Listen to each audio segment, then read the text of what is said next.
भात रंजन जी। राधे राधे। महाराज जी दंडवत प्रणाम।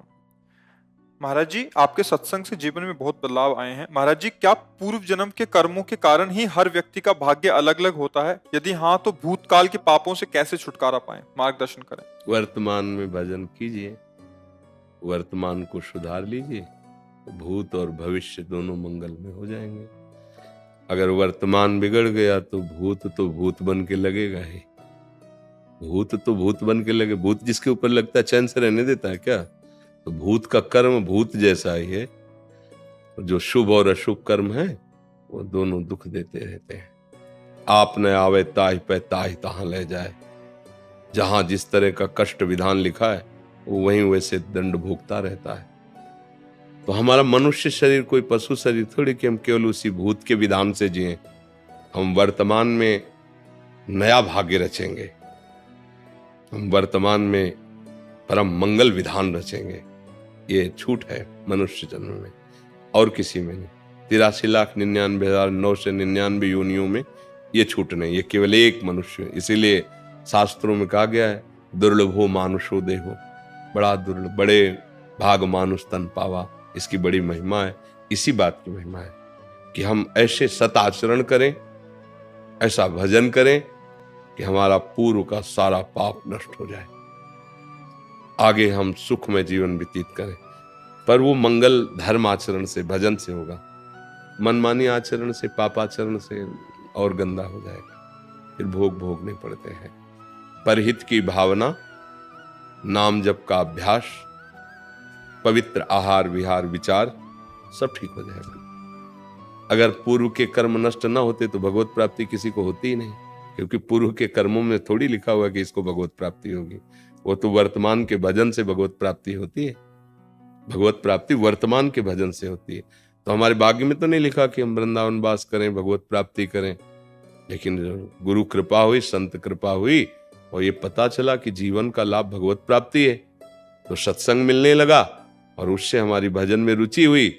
भजन ने हमारे भाग्य का परिवर्तन शुरू कर दिया। ये पूर्व कर्म शरीर को दंड देंगे, शरीर को रोग ग्रसित करेंगे, निंदा होगी, अपमान, ये सब होगा। लेकिन वर्तमान का भजन ऐसा ज्ञान प्रदान कर दिया कि निंदा का प्रभाव नहीं, कष्ट का प्रभाव नहीं, आनंदमय ये जीवन, और शरीर छूटने के बाद प्रभु की प्राप्ति, मंगल हो गया। अगर भजन ना करे तो फिर और किसी कर्म में सामर्थ्य नहीं है कि कर्म, जैसे गंदे हाथ को नाली के जल से, नाली के पानी से धोए तो साफ थोड़ी माना जाएगा। ऐसे ही वासनात्मक कर्म, और उससे हम पुराने कर्मों को नष्ट नहीं कर पाएंगे। भागवतिक कर्म में जैसे निर्मल गंगा जल से धोए तो परम पवित्र हो गए, ऐसे भागवतिक ऐसे कर्म हो भागवत धर्म के, कि वो कर्मों का नाश करके हमारा भविष्य मंगलमय हो जाए। क्योंकि भगवान मंगलमय है, मंगल भवन है ना। तो अमंगलहारी जितने पीछे थे सब अमंगल नष्ट कर देंगे, वो आगे सब मंगल ही मंगल हो जाएगा। तो भाव को भाव अनखाल सहु, नाम जपत मंगल दिस। नाम जप करो भगवान का, बुजुर्गों की सेवा करो, असहाय की सहायता करो, बड़ी जल्दी पूर्व अशुभ नष्ट हो जाएंगे। दूसरों को सुख देने की भावना ये बहुत काम लग। पर हित सरिस धर्म नहीं भाई, और पर पीड़ा सब नहीं अगवा। जो दूसरों को दुख दे करके सुखी होना चाहते हैं बहुत भूल कर रहे हैं, कभी सुखी नहीं हो पाएंगे। जो खुद दुख सहकर दूसरों को सुख देना चाहते हैं, आगे उनको कभी दुख नहीं मिलेगा। कोई भी दुख उन्हें परास्त नहीं कर पाएगा। इसलिए नाम जप करो, अच्छे आचरण करो। साहिल गुप्ता जी। महाराज जी, आपके चरणों में कोटि कोटि प्रणाम। महाराज जी, गुरु प्रदत्त मंत्र का जाप करते समय मन की स्थिति और चिंतन कैसा होना चाहिए? मंत्र में होना चाहिए, मंत्र के आराध्य देव में होना चाहिए।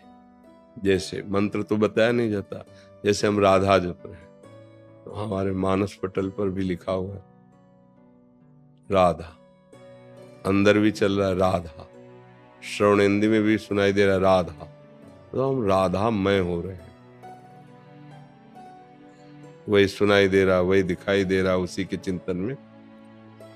पर ये ऐसी स्थिति अभ्यास से आएगी, 2-4 दिन में थोड़ी आ जाएगी। तो क्या करना है कि हम नाम जब प्रधानता जीव से करें।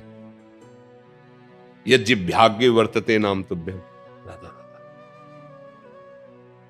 मन गलत सोचेगा, मन गलत चिंतन करवाएगा, भागेगा, उसकी तुम्हें कोई परेशानी नहीं।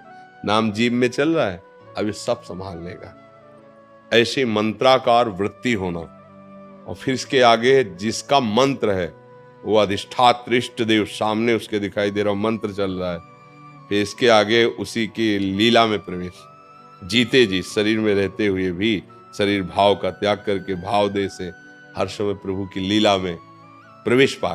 तो ये स्थितियां, भूमिकाएं हैं आगे बढ़ने की। अभी तो नाम जप करो।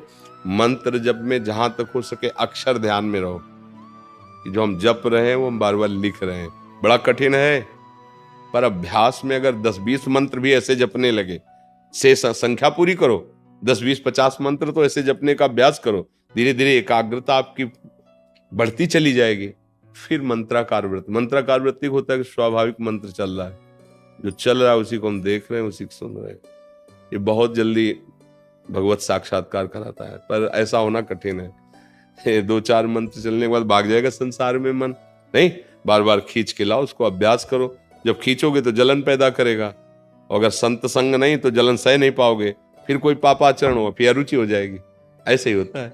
और अगर संत संग है और बचा ले गए तो बढ़ता चला जाएगा, फिर तो कहना ही क्या है। पर प्रायः बढ़ना मुश्किल हो जाता है, क्योंकि जो हमारी अंदर वासनाएं होती हैं, जब हम परमार्थ में चलते हैं तो उन वासनाओं की छूट हो जाती है। जो चाहते हो सामने आने लगता है, भोगो इसे।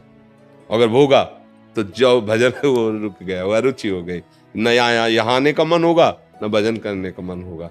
और देखो जिनकी पापात्मक रुचि है, पापात्म भाव है, वह यही रुचि है।